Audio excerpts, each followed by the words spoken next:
Hoy nos adentramos en uno de los eventos más transformacionales de la historia. Un momento en que un asesino microscópico, invisible a simple vista, cogió las riendas de la civilización y la remodeló por completo.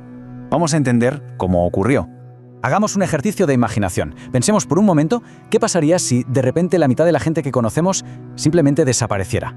No a causa de una guerra ni de un cataclismo que podamos ver, sino por un enemigo totalmente invisible. Esa es la escala de la que vamos a hablar. Y aquí está la clave de todo. Un organismo microscópico, la bacteria Yersinia pestis, no se limitó a matar, ¿no?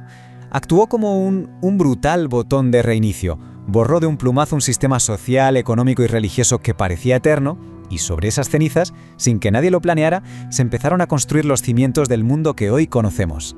Bien, para entender un cataclismo de esta magnitud, vamos a seguir su rastro paso a paso. Veremos cómo llegó este asesino invisible, cómo funcionaba su biología, el colapso que provocó, la caída del viejo orden y finalmente cómo sentó las bases de la modernidad. Empecemos por el principio, como debe ser. ¿De dónde sale algo tan letal?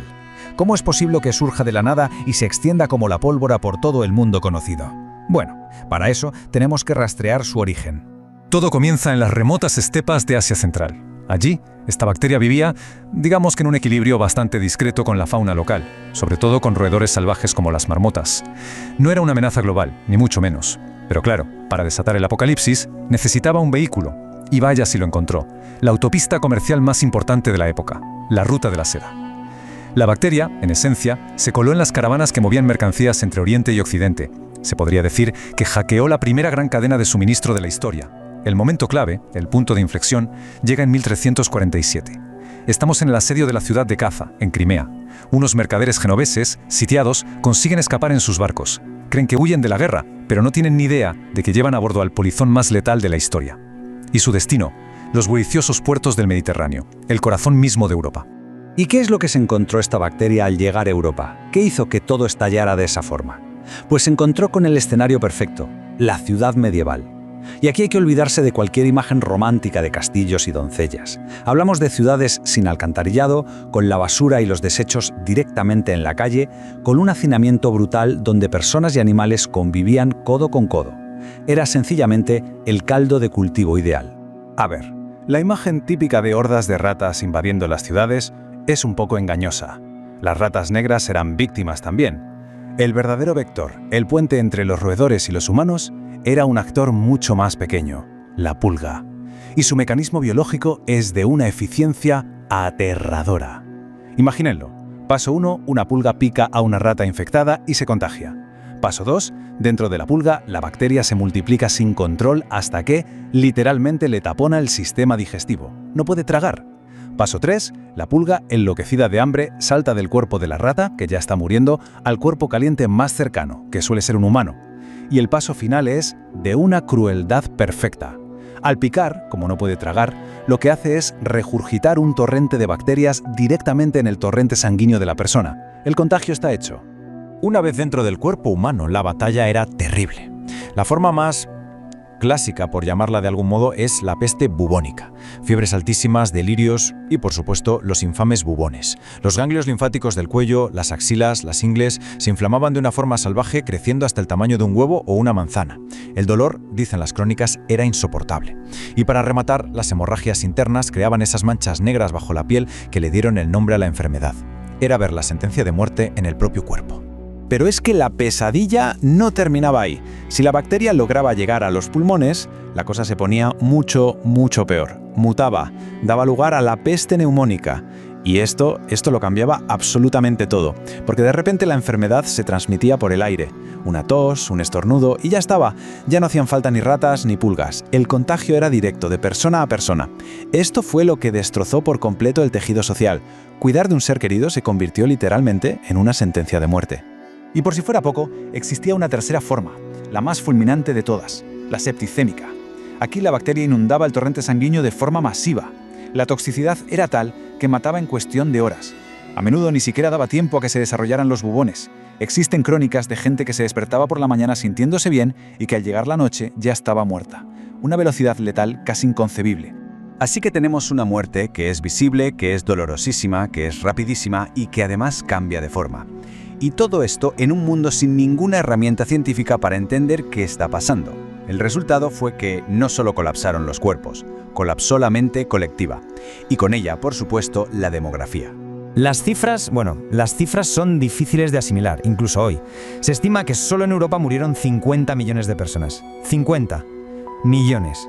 Para que nos hagamos una idea, es más que toda la población actual de España. Esto significa que en apenas unos años desapareció entre un tercio y la mitad de toda la población del continente.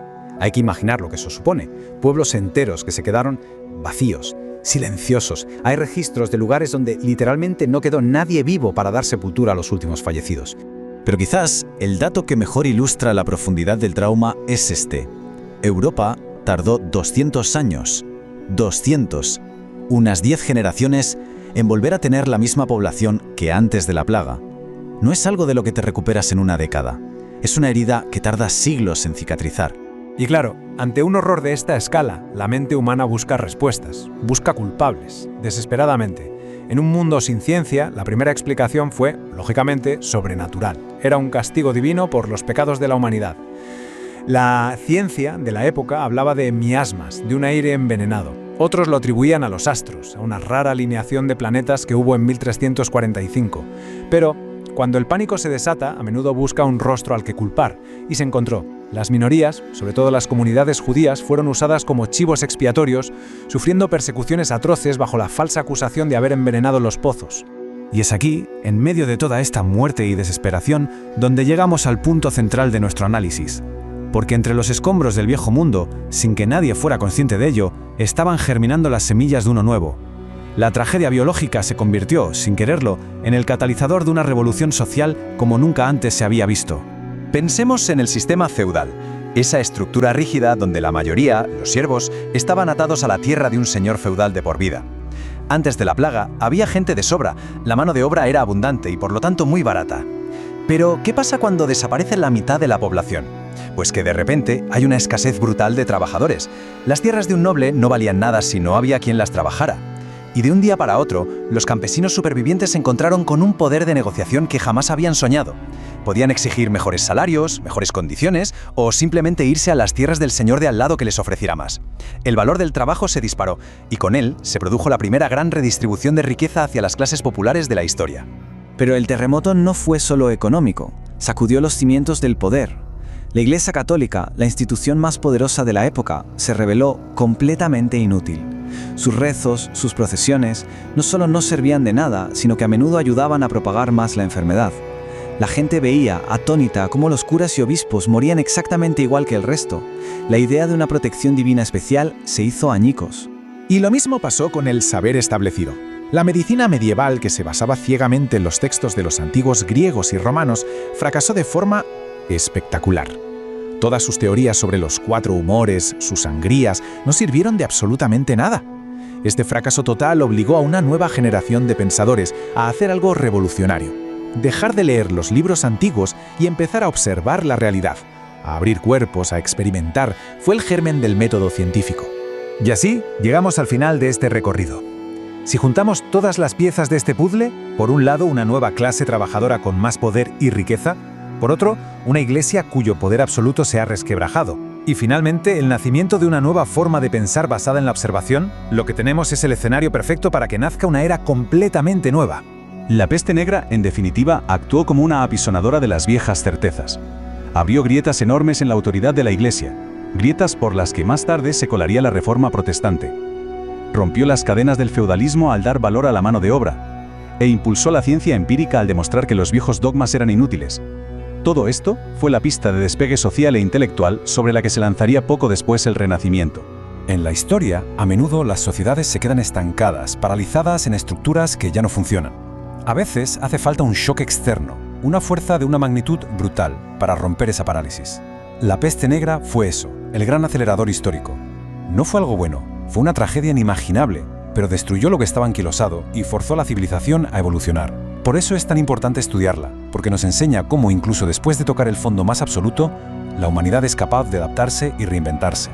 Y esto nos deja con una pregunta final, una reflexión para nuestro tiempo. Si una bacteria invisible pudo poner de rodillas a un continente y redibujar por completo su futuro económico, social y mental, ¿Qué fuerza de nuestra era podría tener un poder similar?